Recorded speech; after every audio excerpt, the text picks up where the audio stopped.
podcast where we're bookishly healing through life. I'm your host, Nakara Campbell, and I am super blessed to be in the space and place with my sister in pod, sister in books, sister in things, Hey, Nikisha. Hey girl, how you doing? hey, I am good. We love to ask people how are they feeling. So how are you feeling? In this present moment, Yeah. um, I feel good. Okay. Honestly, I do. I feel really good. Good. I love that.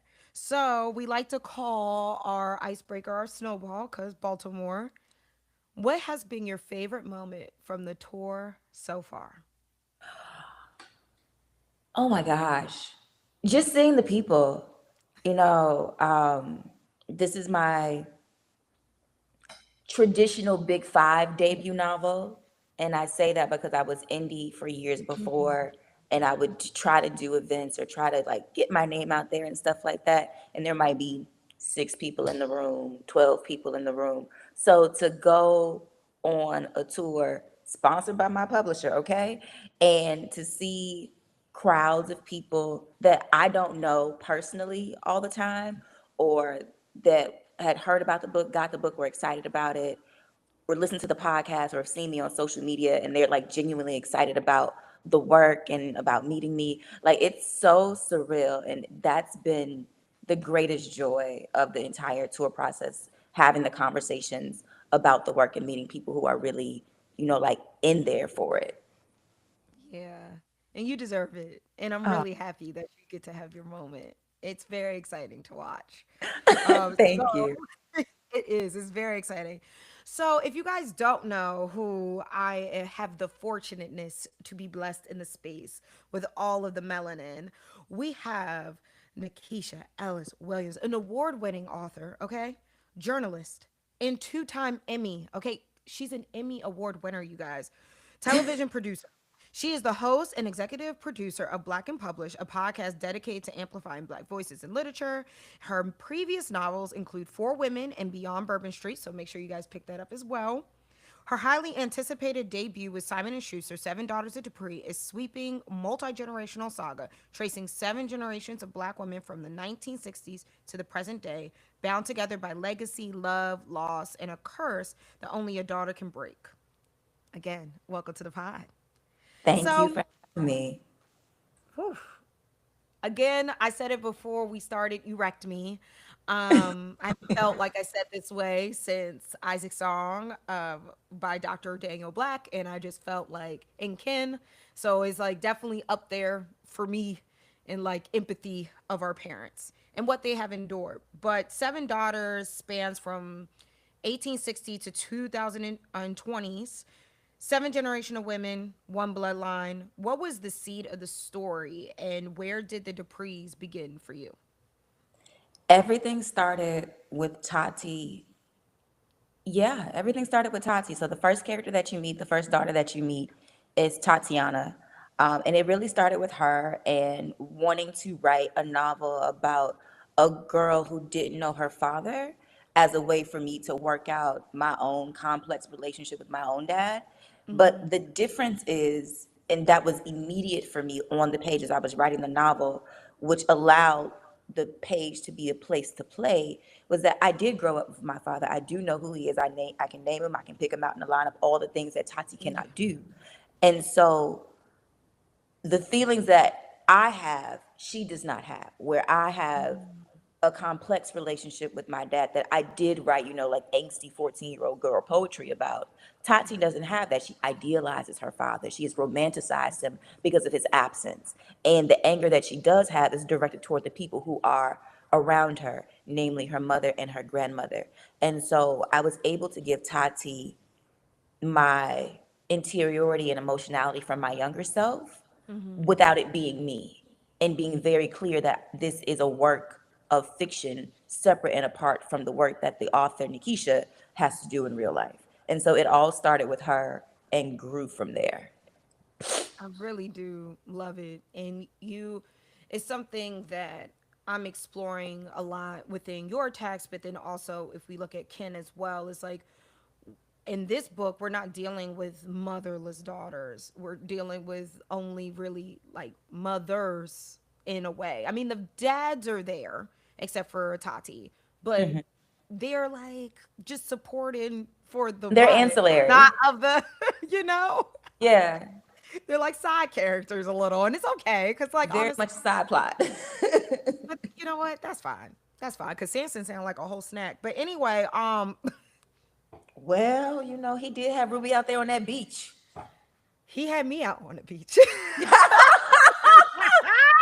He had me on the beach. Okay. Talk about some take my hand, okay? Take take my hand, lead me down to the pastures of the sand, okay? I don't even care. I don't even care. Take me, Samson. Take me, I'm yours.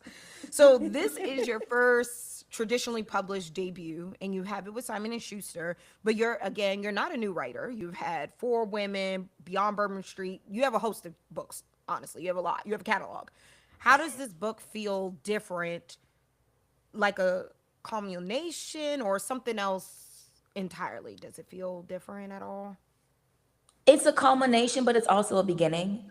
Okay. Um, you know, I started working on my first novel that became my first self-published novel in 2013, maybe Okay. even before then, because it started off as a short story I wrote in 2010.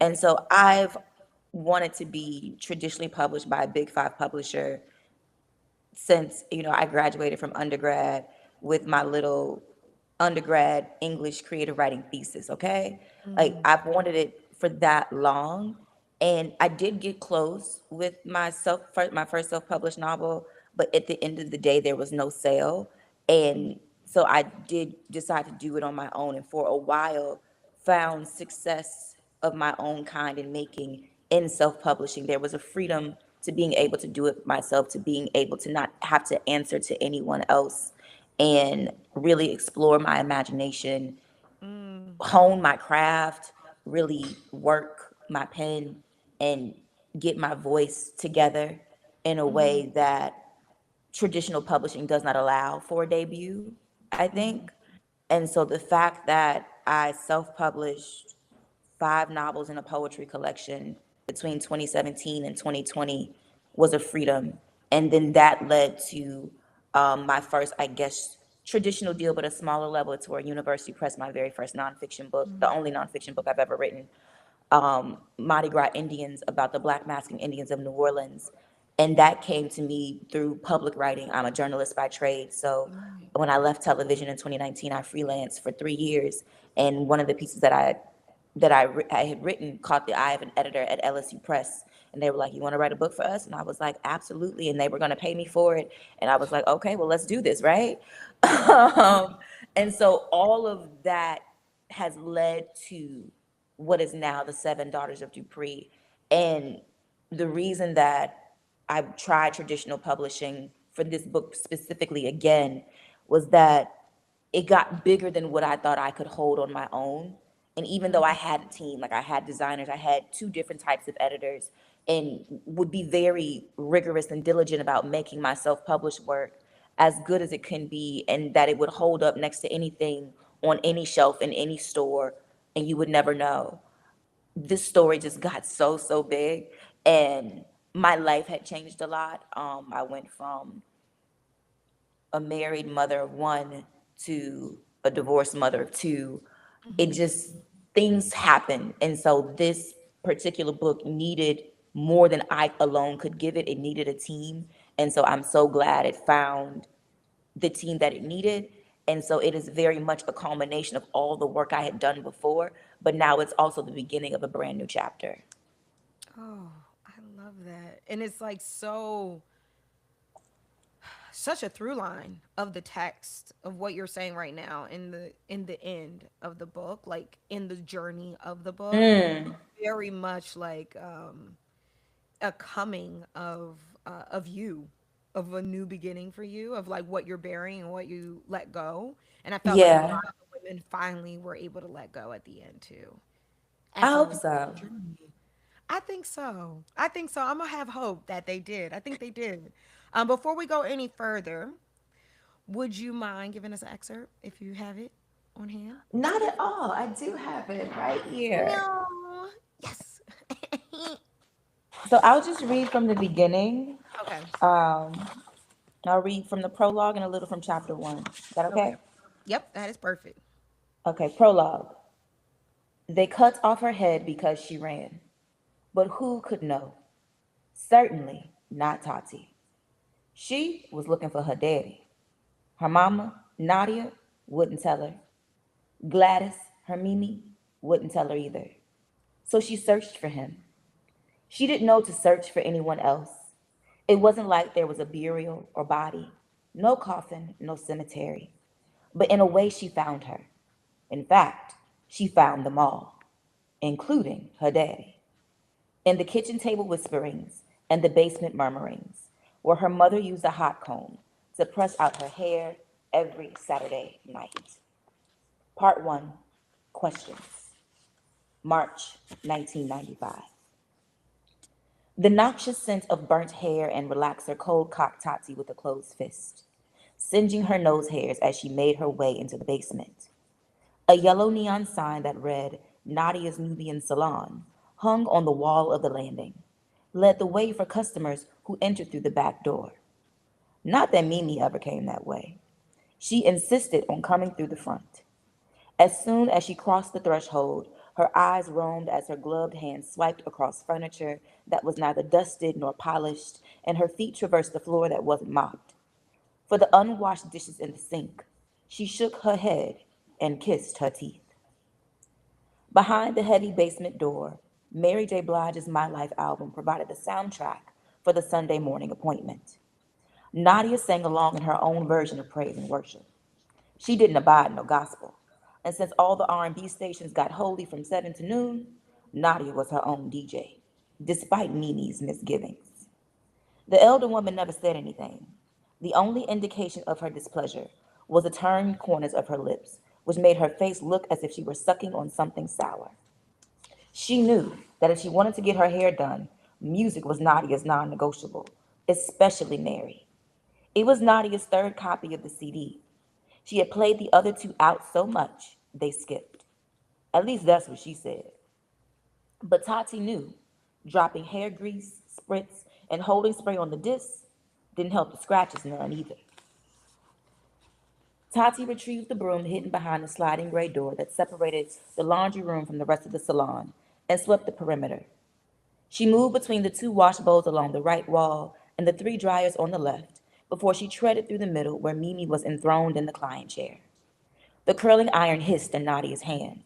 All of her soft sheen and Dudley's products, along with rollers, curlers, and irons of different widths, were in arm's reach on shelves that butted up against the basement wall, below a second flickering yellow Nadia's Nubian Salon sign. Tati, stop standing there like a dazed deer and help me, Nadia snapped. What you want me to do? Damn it, Tati, help. Finish sweeping, clean out the wash bowl, pick up Mimi's towel that fell to the ground and put it in the basket. I know your eyes good because we just got 'em checked. You need to put 'em to use and earn your keep after all the money I'm spending on you for your little birthday. Nadia, that's not right, Mimi said. What you mean that's not right? Nadia asked, exasperated. Yesterday, we did the movies and dinner at the Cheesecake Factory with Toya and Desiree, on top of shopping at the Water Tower Place. And she sprung her class trip on me at the last minute. Shit, I had to give her a post-dated check. She lucky I don't make her little ass go get a work permit to bag groceries at Jules. Earning her keep is the least she could do. Ain't that what you told me when I was little? I told you a lot of things when you was little. It don't mean I was right. It worked for me. I turned out all right. And we want Tati to be better than all right. Mimi turned in her seat and glared at Nadia, who only rolled her eyes and clicked the curlers. A direction and a threat. Turn around before you get burned. Mimi huffed, then faced forward. Tati, where is Desiree anyway? Nadia asked. Upstairs sleeping. She spent the night? Mimi asked. First time since we were 5, Tati answered excitedly. And she still asleep while you working with your mama. Tati shrugged. Desiree had been her best friend for years, and she'd never known her to be a morning person. She was always late, and they were bused to school. The mornings Desiree didn't miss the bus completely, the driver waited on the corner at 65th and Green for her to come out. Sometimes the driver would even go around the block and pull up to Desiree's front door, after Tati had pointed it out, and beeped the horn to encourage her to hurry up. Sometimes she made it, sometimes she didn't. When Nadia had yelled up the stairs for Tati to come help, Desiree didn't move, and Tati didn't make her. She secretly hoped she could get through Mimi's appointment, with Desiree being none the wiser. Mimi asked, Tati, how old you is now? 14, she answered. Your mama told me you got your first monthly yesterday. Dang, Ma. Ain't no secrets in this house, Nadia said. Oh, yeah, there are. But that's what you get for rutting around with a married man. Now stop there. Friend, you It's read the always book. You know it's grandma. coming. The grandmas be doing the most with the least, okay? Well, thank you. Oh my gosh. Woo, Chile. So we are painting, you have painted the scene. We are now introduced to Mimi, aka Gladys. And then we also have Nadia, and then we got Tati, and it's three generations of women that continuously stay within the story at any point. Sometimes four, if we're lucky. If we're lucky, I think. In Yeah, Gladys's scenes, there's four. four. There's four. That's what I thought. I was like in my head. I'm like, yeah, there's four. So let's talk about like generational trauma, which is a term we use a lot in this book. You started the book going back all the way back to the enslaved ancestor whose name we don't know as a reader until much later, and we don't even know if that's really her name. They cut off her head because she ran. How does that originating wound function in the novel?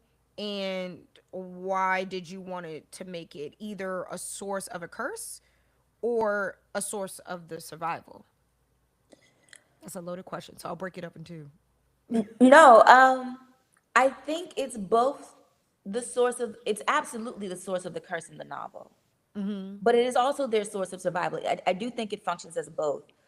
That line was magical. Yes. And I've said it a lot, and because the story is the story. It was inspired by me listening to, excuse me, my friend and fellow author, Disha Filia, excuse me, who teaches a workshop based on the first line of her short story, Peach Cobbler. And if you know her short story collection, The Secret Lives of Church Ladies, the first line of Peach Cobbler is epic. And so I Yeah. was listening to her talk about the workshop that she teaches on another podcast, and this might have been in like 2021. And when I'm listening to authors talk about process and craft and all of that, and the things that they do to keep themselves going, I then try to apply it to my own life. So I'm listening to Disha talk. And so then I just ask myself, what would my best first line be?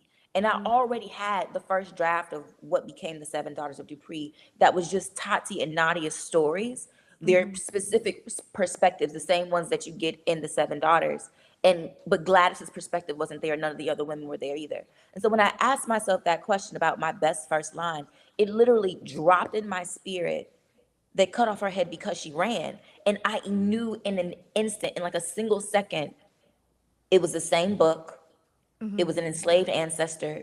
It was a generational story. And with the enslaved ancestor specifically, I knew what her ending was. I knew the why of her ending. And because I knew the why, my question then became, how would she feel about Nadia being a hairdresser in present day? And so that is what started it for me. I went from Tati to Nadia, and then Gladys, and then an enslaved ancestor. And I was like, well, I got to fill in the gaps between like 1860 and 1950. So Yes. who else is in here? And Yes. so, I'm a church girl. I was a church child. And so, my mind went biblical, seven being the number of completion.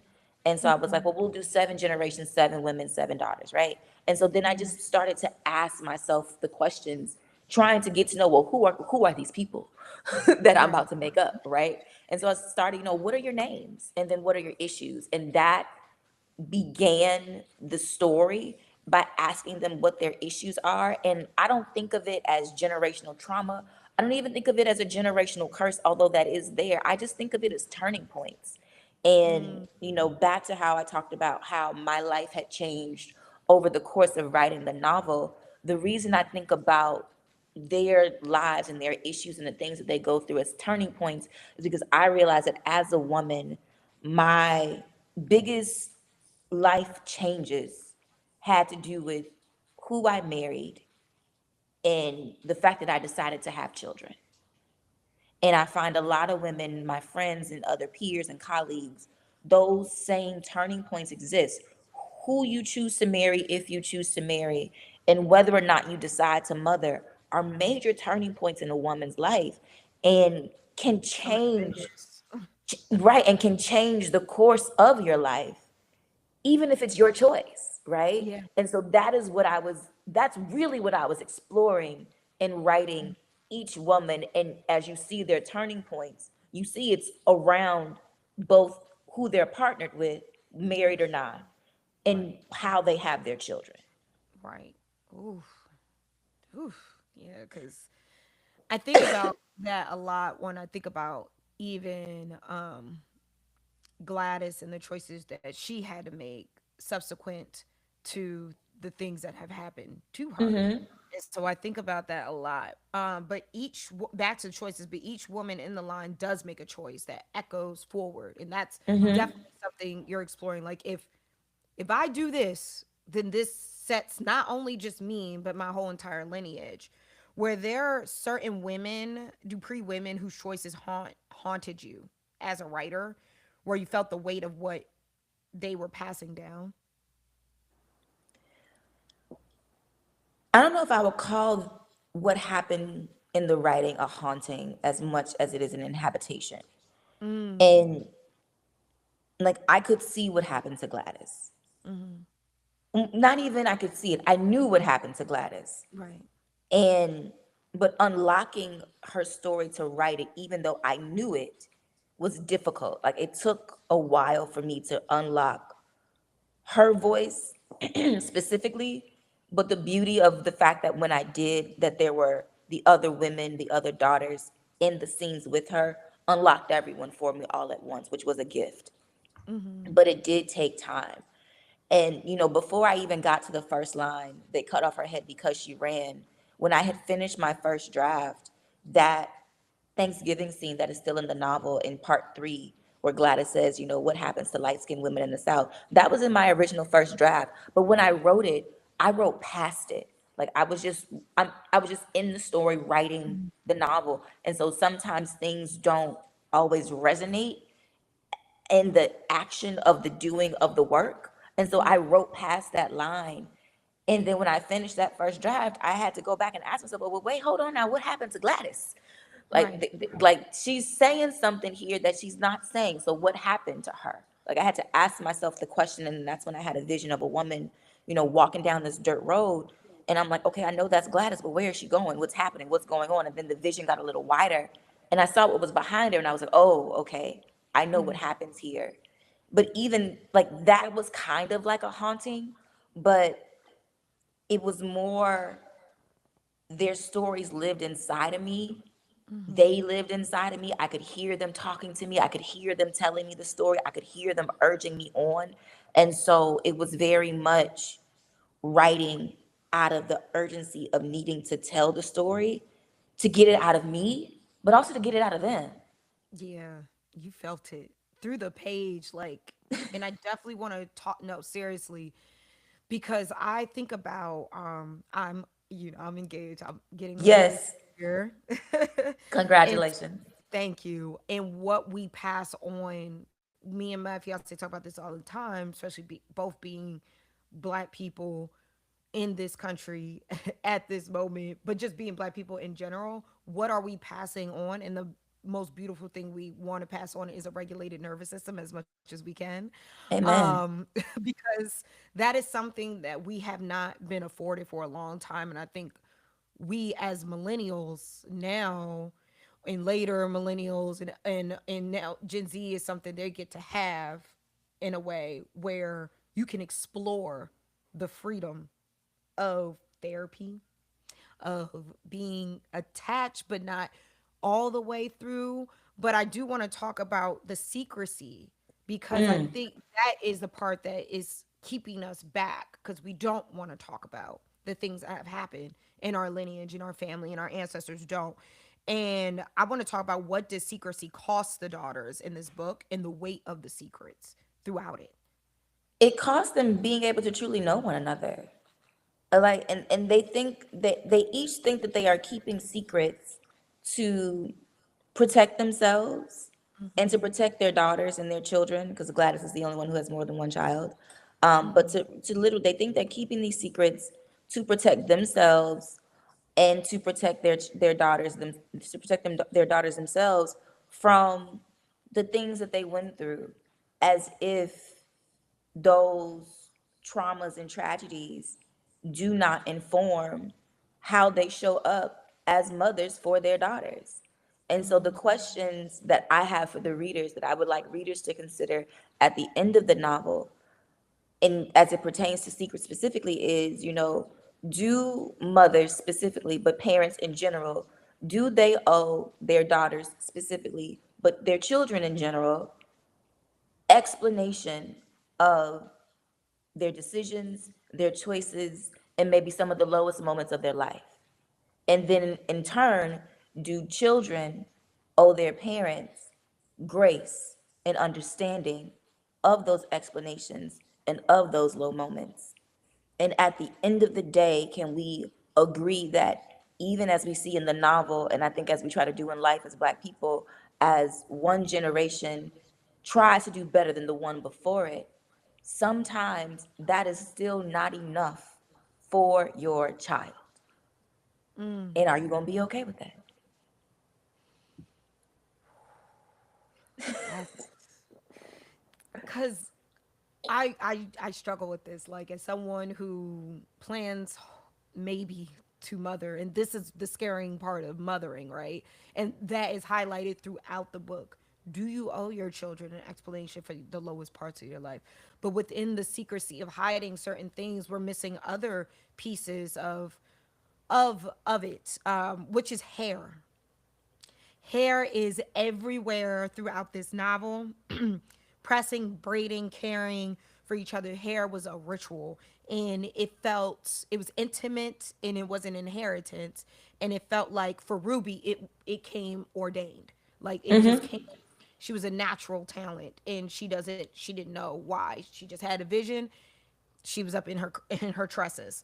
Um there is a way that you I want to talk about why did you choose hair as the inheritance to pass it down. We know what happens at the end, and it makes sense, but why did you want to really highlight hair?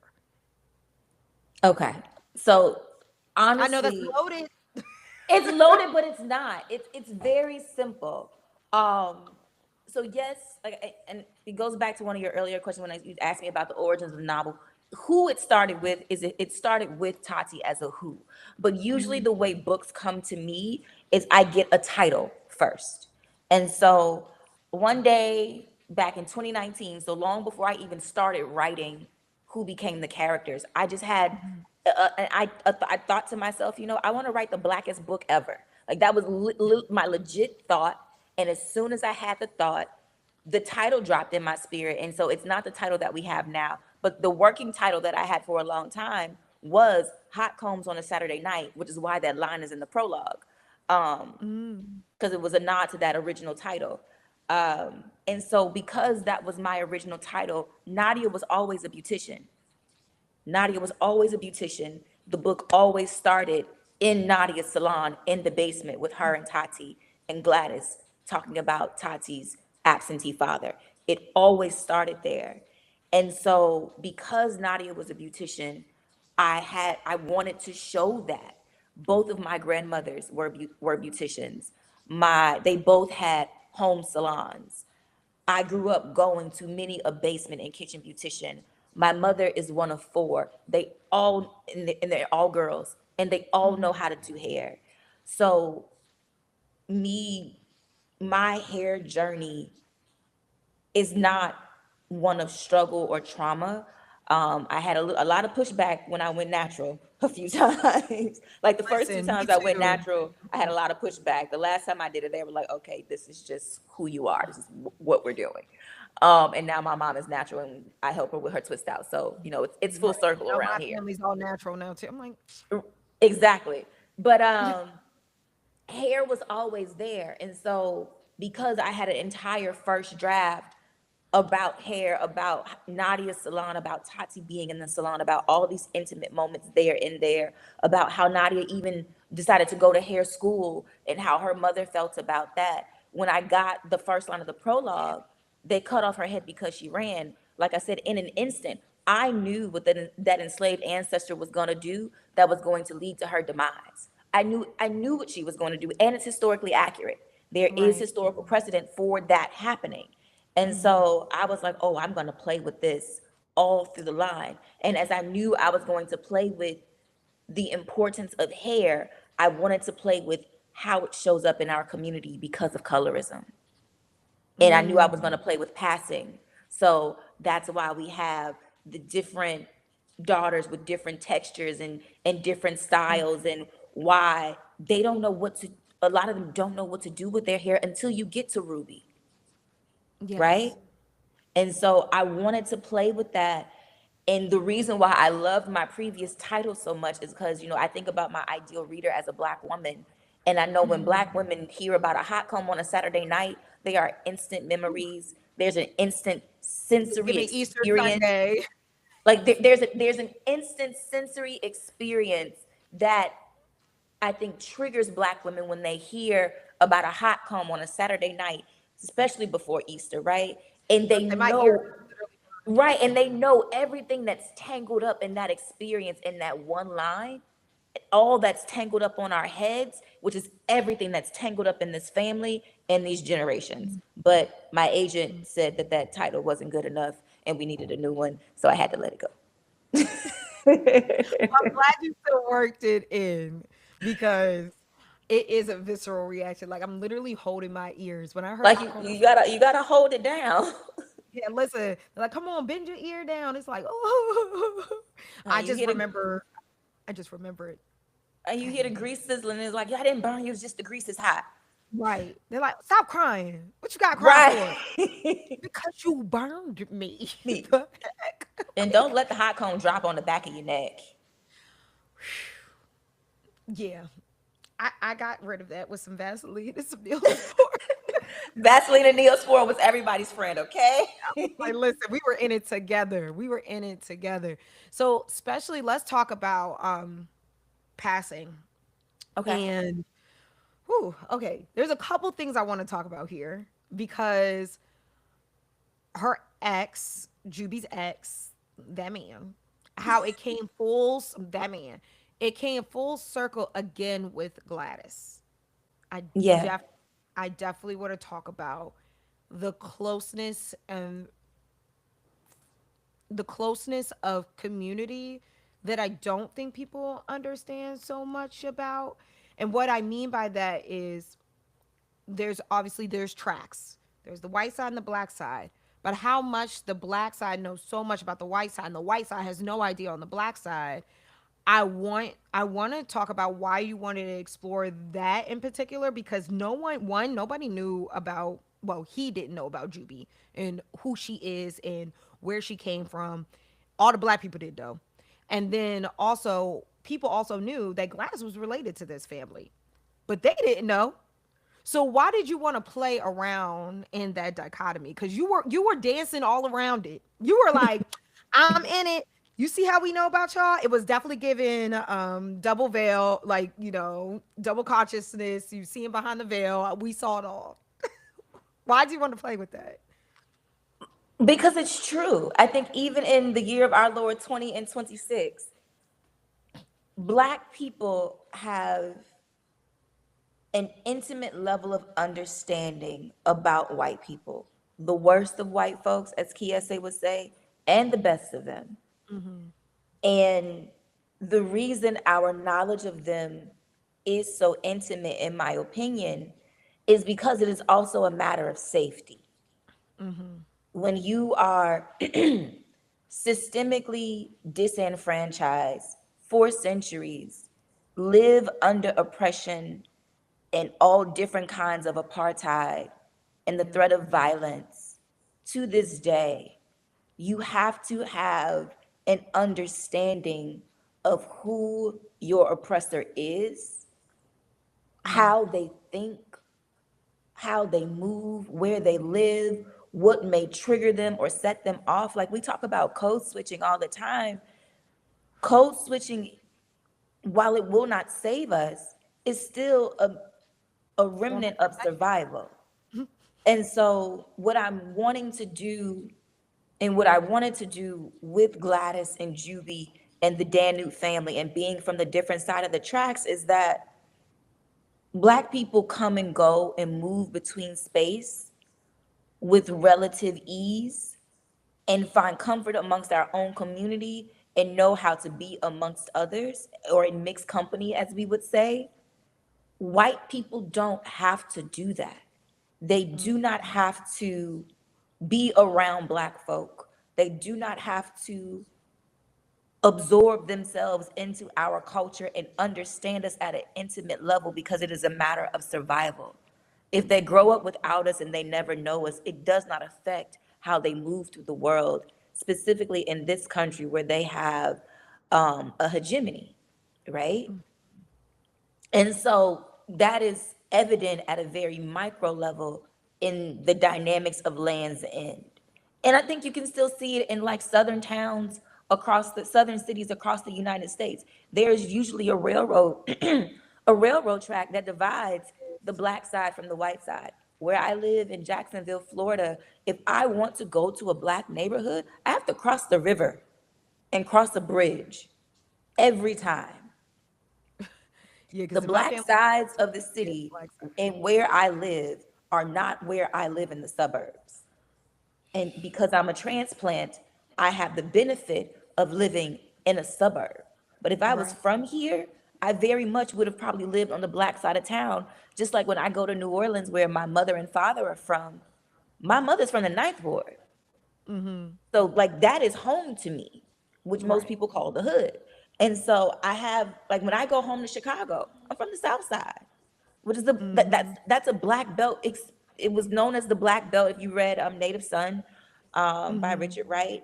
And so many other books. It was the receiving center for so many Black people in the Great Migration, which is where Gladys and Eugene end up.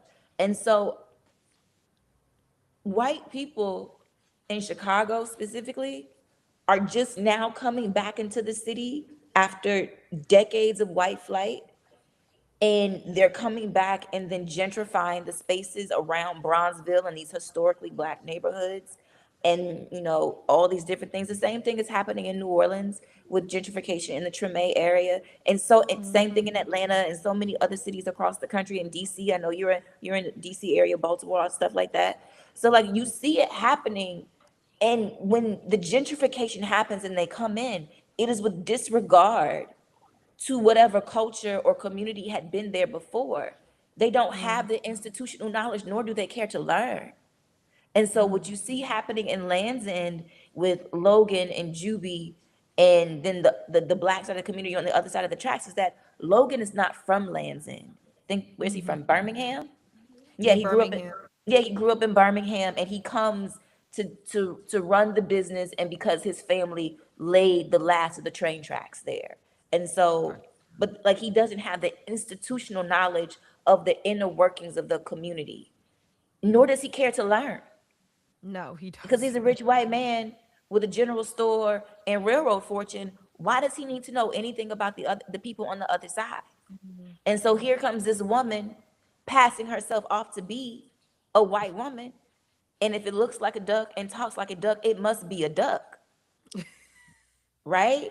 And that's really where it is. And that's what I'm trying to do. So when you have the moments in the novel where the community is talking, but not everybody, like where the community is just like throwing out little lines, and you have those communal moments where everybody's talking and Hilarious. everybody's gossiping This is so about black. what's This is happening, so black. about what's happening. It's just flying. And they're none the wiser. None. Logan is none the wiser, except for when Juby comes back with Gladys, trying again to be her Trying. old self. Oh my gosh. When Emma was like, what? There was a line, and it was like, you should you like you hear your mess. You know the sound of your mess. Like you're I'm glad confused. you know you're a mess when you hear it. Right. I'm glad you know your mess when you hear it. And I was like, I said, whack her again. Whack her again. Because what was you doing? I get what she was trying to do, but oh my God, I had like, I was just like, girl, stop. This is bad for, this is a lot for Elmo. Um, it's a lot for Elmo. I said, girl, stop. No. So I want to talk about why was it so important for you to make sure that when that man died, the original Dupree, Okay. he don't get a name for me because I will curse this man and I know he's not real, but he is real because there were people like him. Well, he's the Why? composite of two real people. So yeah, you can curse that man, those men. Why was it important for you to pass it down to Evangeline? Like, why did you make that so? Because that solicitor, he read that, he said, "Huh, I could never," and ran out that door past them gates when he found out that these black women are taking over this land. So his sons had died in the Civil War. His wife was gone as well. And so the only legacy he has post emancipation is this child whose mother he murdered.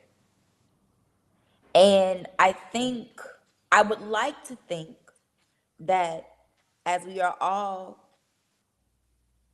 marching toward death and hoping to get to heaven's pearly gates and hear, well done, my good and faithful servant, that does, I think, make people reflective and make Mm, them think about their lives, the good and the bad.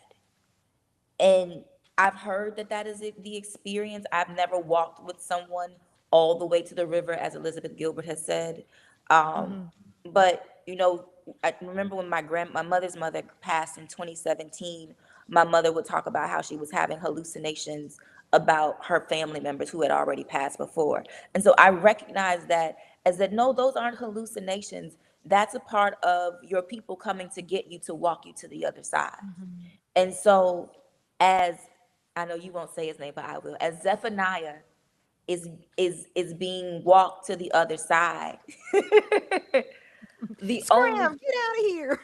the only people who he has around him are his last daughter, who he never acknowledged, whose Right. mother he murdered, Mhm. the midwife who had to raise her, and who is responsible, as it says in a novel, for birthing babies and closing eyes. They are walking him to the other side. So in his delirium, in his delusion, in his hallucinations, he is seeing every day the faces of the people he harmed. And to make the novel, he had no choice but to make it as right as he could by leaving them the land. So before we wrap up, there's one more question, and I see it happening a lot now, which is again an ancestral dream. Is we're starting from the continent, we're going to Land's End after, we're going to Chicago, and then we end back in Land's End. And I am Hmm. seeing more and more Black people reclaiming the South again. It's like a reverse migration. Hmm. Was that intentional? Because now you live in Jacksonville, Yeah. and I see a lot of people that I love, authors I love, who are also moving back to the South. Why did you find that was so important to reverse it all the way back home in a way? I do think it is the call of the land. Um, I feel it personally when I'm where I live. Like Chicago will always be home. It is the city that raised me, it's the city that made me. Hmm. But there is something about being in the South and I know some people don't get it. It's not going to be for everybody. I understand that. Um, but for me personally, I think it's the call of the land. For the novel, it is obviously the call of the land. And it was Gladys that sent them, because she says, Hmm. when I go to the other side, take me home. So Right. she made her arrangements, and then when they get there, Tati feels it, and Nadia's like, "Oh, okay, girl, if you want to, let's go." Right. And so it is a call of the land, but I think in the context of us in the United States, wasn't it Malcolm X who said, anywhere south of Canada is still south? Yeah. I mean, So, like, there's that mm, one. There's racism everywhere in the United States, no matter where you live, no matter where you go, no matter if you're in a major city, a major urban area, major metropolis, or you are in and on the land of our origin, which is mhm, slavery. And honestly, to me, the South is beautiful. yeah. Like it's verdant and bucolic, and the beauty in the landscape is breathtaking. Mhm. You can see the majesty of God in the land in the South, I think, in my Mm. opinion. There's more space. Like, I have There this is. conversation all the time about people's like, well, do you think you're gonna stay in Jacksonville? Do you want to live there? Do you like it? And I was like, it has become home, but I cannot see selling my 3,600 square foot home Right. to go live in an apartment in a big city to say I'm in a big city. For what? Right. Right. No, I I feel have two you. children. We have a yard and they can run in it. I mean, Yes. I live my best suburban life. When I tell you I live my best suburban life, I live my best suburban life. They have a yard, they have a trampoline, the garage door might be up, the doors might be unlocked, they are in and out. Mhm. There's there is safety. I mean, there is also danger. I Right. do worry about that. I'm in Florida. I'm in the state where Trayvon Martin was murdered. I have a son. He is dark skinned and he loves a hoodie. I think about it all the time. Yeah. And still, and yet, I am comfortable here. And I think Mhm. it's a call of the land. Like, I think even if I were to move somewhere else, I would still be in the South. Yeah. I get that. I'm south adjacent. Baltimore is below. Maryland is below the The the Mason Dixon.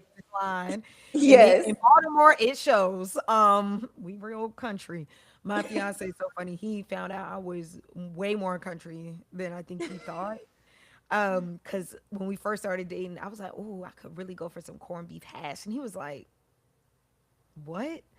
He said, "I never had that before. I don't know what you're talking about." I said, "You never had chick beef?" He was like, "No." I was like, "You see, it's like things like," and I'm like, "He For just breakfast with like two eggs? Oh my gosh, what you've missed he out on just life. started getting into grits. Like he now understand. Like it's he's a Jersey boy. It shows in a lot of different ways. Because I'm All sitting he here like wanted is a bacon, egg, and cheese on a roll. barely that sometimes. So we here. You know what I mean? Like, and it's so funny when he visited my family in Texas. He was like, "Oh, it's hot down here." I said, "This ain't as hot as it usually gets. Like, you be okay. Just think of have cool thoughts. Have cool thoughts." He was like, "How are you living like this?" I said, "Easy. Just have cool thoughts. Crack open a beer and sit underneath that shaded tree and chill and You'll just be all flap right. your gums with all the other men folk. Okay? Because that's what we do down here." He was like, "This is insane." I said, "Yeah, welcome, welcome, welcome." All right, rapid fire, and then we're getting out of here. Okay. Emma, Evangeline, Juby, Ruby, Gladys, Nadia, Tati. If you had to have dinner with one Dupree woman, who is it? Nadia. Okay. A reader finishes the last page and closes the book. What do you want the first thing they do to be?